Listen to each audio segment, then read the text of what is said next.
عن أبي هريرة رضي الله عنه أن رسول الله صلى الله عليه وسلم قال: من دعا إلى هدى كان له من الأجر مثل أجر من تبعه لا ينقص ذلك من أجورهم شيئا، ومن دعا إلى ضلالة كان عليه من الإثم مثل آثام من تبعه لا ينقص ذلك من آثامهم شيئا. رواه مسلم.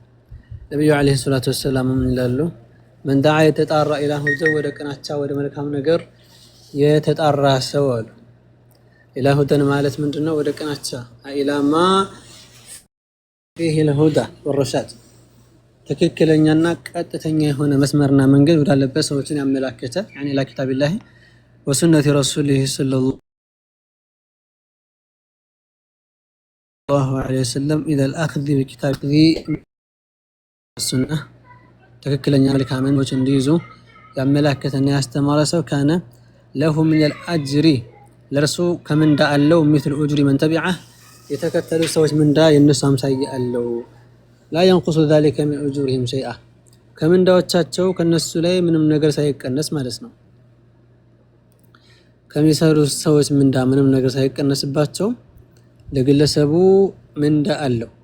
ለምሳሌ ሰዎች ሶላት እንዲሰግዱ፣ ዒልምን እንዲቀሩ፣ ወከዛሊከ ዘካት እንዲያወጡ፣ ሰዎች መልካም ነገር እንዲሰሩ ካበረታታና በማበረታቻውና በዳዕዋው በጥሪው ሰዎች ወደ ኸይር ነገር ከመጡ ወደ ሁዳ ወደ መልካም ነገር ከመጡ እነሱ ምንዳ እንደሚያገኙት ሁሉ የነሱ ምንዳ የሚመስል እሱ አለው ማለት እነሱ በዛ ያለ በርከት ያለ ምንዳ እንዳላቸው ሁሉ ለግለሰቡም እንደዛ ተዋብና ምንዳ ያገኛል ማለት ነው።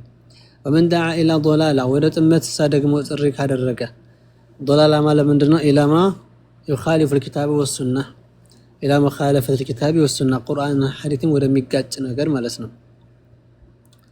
ቁርአንና ሐዲስን ወደሚጋጭ አስተምህሮት ዳዓዋ ያደረገ ጥሪ ያደረገ ሰው ካለ ካነ عليه من ከወን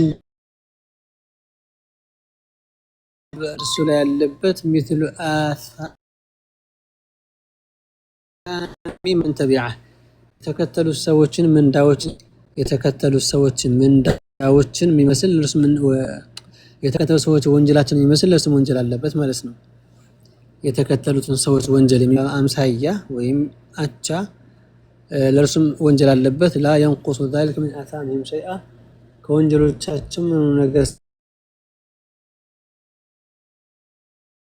ሳይቀነስ ይደርሰዋል ለማለት ነው።